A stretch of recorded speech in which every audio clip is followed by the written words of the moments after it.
O acidente aconteceu no ano de 1972. A mãe de Dalva adoeceu e precisou ser internada no Sanatório Maria Imaculada. As visitas eram feitas às quintas e domingos e Dalva costumava comparecer juntamente com o pai e as irmãs. Num sábado, Dalva dormiu e sonhou que uma máquina a diesel se chocou com um trem lotado de passageiros. Ela viu pessoas embaixo do trem sendo atendidas por homens de branco, gritos, confusão. Essas cenas foram fortes e ficaram registradas em sua mente como um filme gravando todos os detalhes. No dia seguinte ela teria de tomar esse trem para ir visitar a mãe e sentiu medo. Vai acontecer um acidente horrível. Nós não devemos ir naquele trem, disse ela ao pai e irmãs que se preparavam para sair. Isso é bobagem, respondeu o pai. Nós vamos. Não acreditamos nessas coisas. Nada aconteceu e quando eles voltaram não pouparam os comentários, você e suas bobeiras. Não aconteceu nada, viu? Eu não falei? Completou o pai. Ao que Dalva respondeu, não aconteceu, mas vai acontecer. Eu não vou visitar a mãe na próxima semana. Você não vai e deixa a mãe triste. Ela até chorou quando viu que você não estava conosco, comentou uma das irmãs. Ao que a outra comentou, você sempre foi a queridinha dela. Dalva ficou muito triste por causa disso, pois sempre que não ia, a mãe, que sofria de tuberculose, tinha uma recaída. Mas ainda assim, quando chegou a quinta-feira e a irmã convidou-a, não teve coragem de ir. Uma das irmãs foi até a estação e chegou atrasada. Perdeu o trem e teve de esperar o próximo. Só então ficou sabendo que havia acontecido um acidente com o trem que ela perdera. Era o trem dos estudantes que ia para Mogi das Cruzes. Dalva, que morava perto do pronto-socorro, conta que foi terrível. As sirenes passavam a toda hora transportando os feridos, que eram em grande número, tentando salvá-los.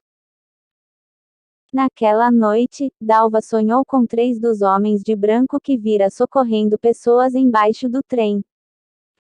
Vestiam camisetas onde se lia, liberdade, igualdade, fraternidade. Dalva não teve um sonho comum.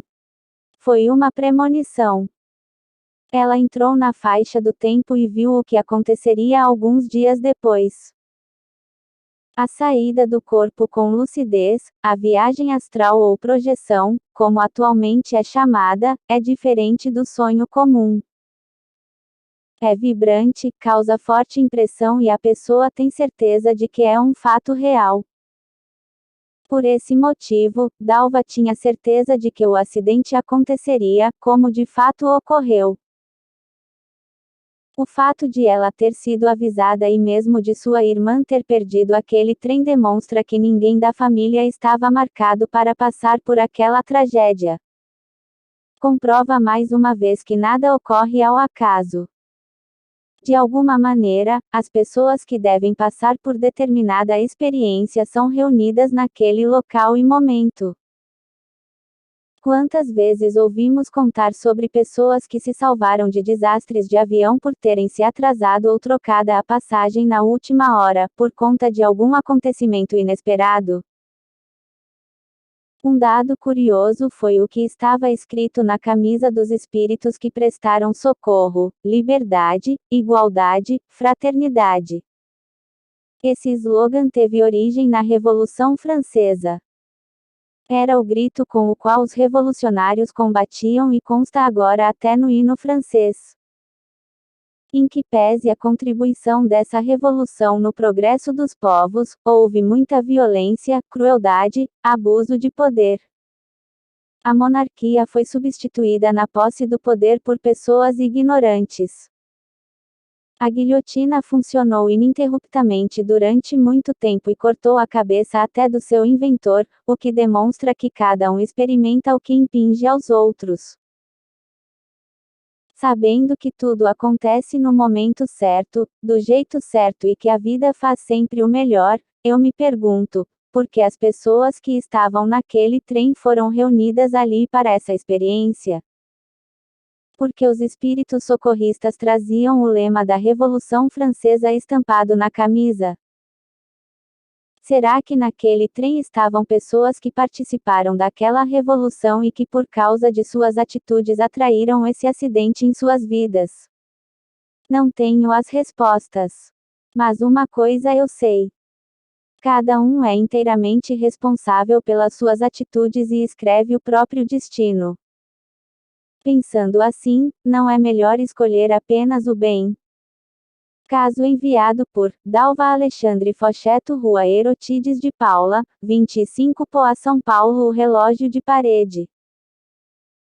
No ano de 1927, Luciano, um jovem de 27 anos, solteiro, adquiriu de um amigo em pagamento de uma dívida, um belíssimo relógio de parede, com pêndulo, desses que tocam.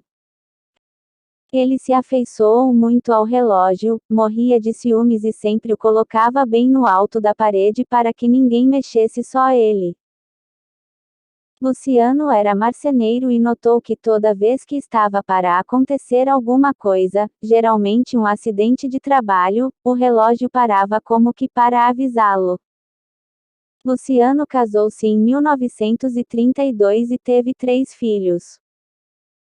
O primeiro faleceu com poucos meses, a segunda, Neide, mãe da pessoa que está contando a história, e Osvaldo. Quando esse menino era pequeno, o relógio parou e todos se assustaram esperando alguma notícia que acontecia sempre depois de 2 dias. Desta vez, Luciano sofreu um acidente de trabalho e perdeu um dedo da mão.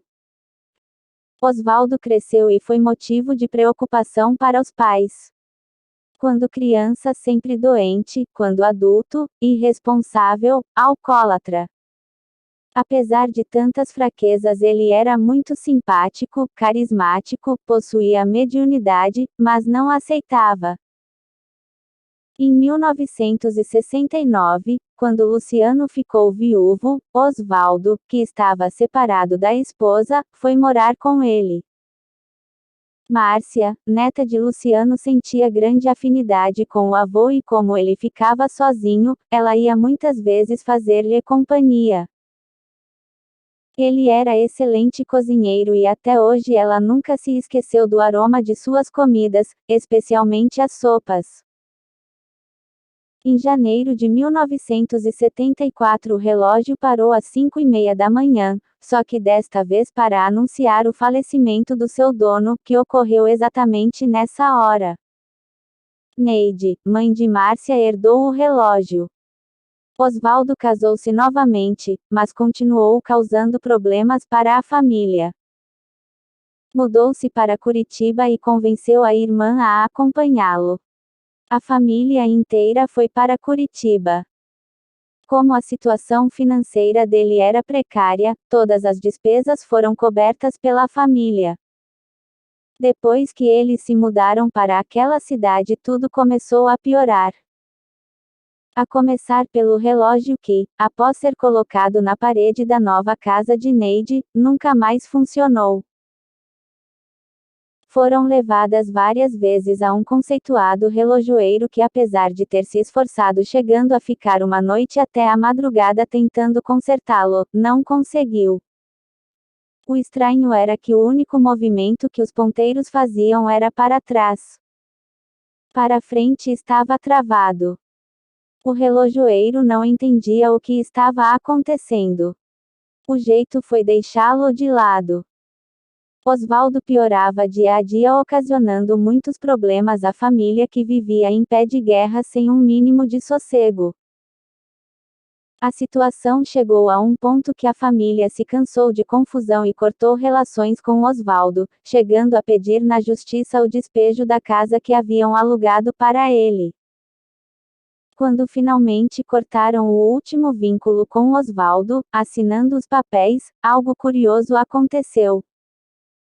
Uma tarde, Márcia, naquela época casada e com 2 filhos, estava em casa e sentiu muito sono. Deitou-se e dormiu. Quando acordou, não conseguia se mexer e começou a sentir um cheiro forte de sopa, não qualquer sopa, mas a sopa de seu avô Luciano. Naquela hora sentiu muita saudade dele.